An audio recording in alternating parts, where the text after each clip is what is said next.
Bismillahirrahmanirrahim. Assalamualaikum warahmatullahi wabarakatuh. Yang sama-sama kami hormati Bapak dosen pengampu mata kuliah Entrepreneurship, Bapak Syamsuddin Siroh MPD, serta teman-temanku yang berbahagia. Alhamdulillah, alhamdulillahilladzi khalaqas samawati wal ardh wa ja'ala dhulumati wan nur, tsumma alladhina kafaru bi rabbihim ya'dilun. Wassalatu wassalamu ala sayyidina Muhammad wa ala alihi washabi ajma'in, amma ba'du.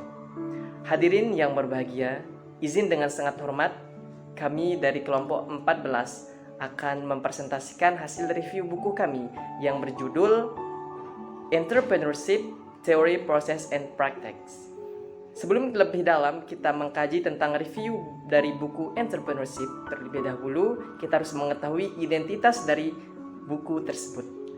Judul buku tersebut yaitu Entrepreneurship, Theory, Process, and Practice, yang ditulis oleh seorang ilmuwan yaitu Howard Predick, yang diterbitkan di Victoria, Australia di National Library of Australia Cataloging, yang merupakan cetakan keempat pada tahun 2016 dengan jumlah halaman yaitu 727 halaman. Tujuan dari bab 4 bagian 14 ini adalah yang pertama, untuk dapat membedakan 5 bentuk modal kewirausahaan. Yang kedua, untuk mempertimbangkan bagaimana menarik pembiayaan dan bagaimana caranya untuk melakukan bootstrap bisnis. Kemudian yang ketiga, untuk memeriksa pinjaman komersial, pinjaman sosial, dan saham publik persembahan sebagai sumber model. Kemudian yang keempat, untuk mendeskripsikan bentuk-bentuk baru model kewirausahaan di luar finansial model. Dan yang terakhir yaitu untuk mengenal keuangan Islam dan kredit mikro itu sendiri. Kajian pertama itu tentang the times they are a-changing. Waktu mereka adalah perubahan. Nah, dalam pembahasan ini penulis mengeksplor bagaimana memeriksa sumber modal yang tersedia untuk usaha baru dengan beberapa wawasan ke dalam pendekatan-pendekatan yang dibutuhkan oleh seorang pengusaha yang fokus pada modal finansial dan menyebutkan bentuk modal lain yang dapat dipergunakan untuk membuat usaha baru tersebut. What are the form of entrepreneurial capital? Apa bentuk modal wirausaha itu sendiri? Secara garis besar, modal wirausaha itu terbagi menjadi 3 bagian. Yang pertama, modal alam, modal sosial, dan modal ekonomi yang terdiri dari modal finansial dan modal manufaktur. Modal sosial itu sendiri merupakan sebuah nilai jaringan seseorang yang mengacu pada nilai kolektivitas dari semua jaringan sosial dan kecenderungan yang muncul dari jaringan ini untuk melakukan sesuatu hal tersebut. Kemudian ada modal alam yang merupakan persediaan ekosistem alam yang dipergunakan pengusaha untuk membuat barang dan layanan untuk pasar mereka itu sendiri. Setiap wirausahawan itu atau entrepreneur yang merencanakan sebuah usaha baru pasti akan menghadapi sebuah dilema atau frustasi dalam melakukan sebuah entrepreneurship. Maka akan dibutuhkan sebuah sikap, yaitu sikap etos kerja dan tetap semangat and do the best every time. Kemudian ways to find bootstrapper capital.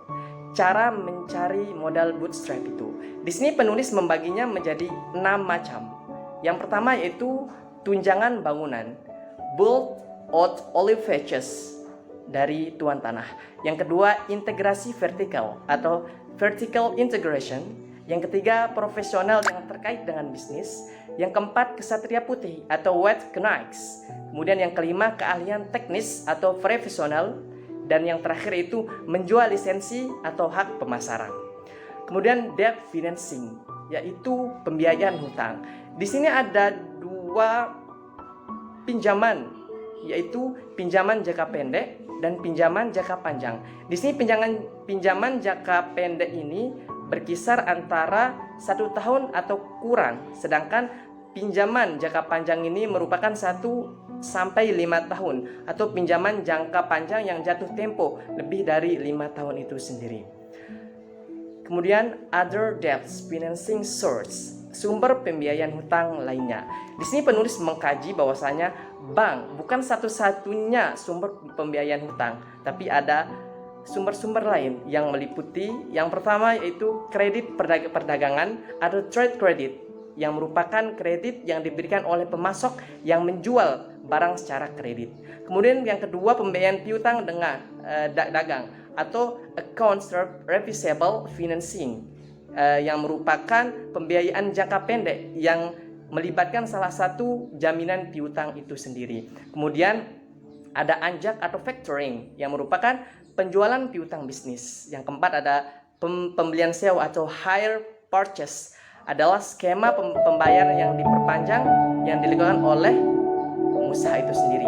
Kemudian yang kelima itu perusahaan pembiayaan atau financing companies, adalah pemberian pinjaman berbasis aset yang meminjamkan uang terhadap aset seperti piutang, inventaris, dan peralatan lainnya itu sendiri. Selanjutnya yaitu public offerings in the new era. Maksudnya adalah penawaran umum di era yang baru. Di sini penulis memiliki dan mencetus terobosan inovasi baru yang disebut dengan go public di dunia kewirausahaan. Go public sendiri merupakan sebuah istilah yang digunakan untuk merujuk pada perusahaan yang meningkatkan modal melalui penjualan sekuritas di pasar umum. Namun dengan demikian, go public ini tidak luput dari kelebihan dan kekurangan. Kelebihan dari go public ini yang pertama yaitu ukuran jumlah modalnya yang diproses dengan cara cepat untuk mengumpulkan dana dalam jumlah yang besar dalam waktu yang singkat. Kemudian yang kedua ada likuiditas yang dapat dengan mudah menjual sahamnya kembali. Yang ketiga itu sebuah nilai untuk ditempatkan di korporasi. Dan yang terakhir itu gambar atau citra perusahaan yang diperdagangkan secara kuat di ranah publiknya itu sendiri. Kemudian kerugian dari inovasi go public ini, yang pertama biaya yang secara signifikan lebih tinggi daripada biaya lainnya seperti sumber modal yang telah disebutkan sebelumnya. Kemudian ada pengungkapan dan persyaratan yang begitu rumit, dan yang terakhir itu tekanan pemegang saham itu sendiri. Kemudian yaitu Islamic financing atau keuangan Islam. Di sini keuangan Islam merupakan suatu yang pasti, dan keuangan Islam atau Islamic finance ini didasarkan pada asas hukum Islam atau syariah yang menekankan kepada keadilan dan kemitraan itu sendiri.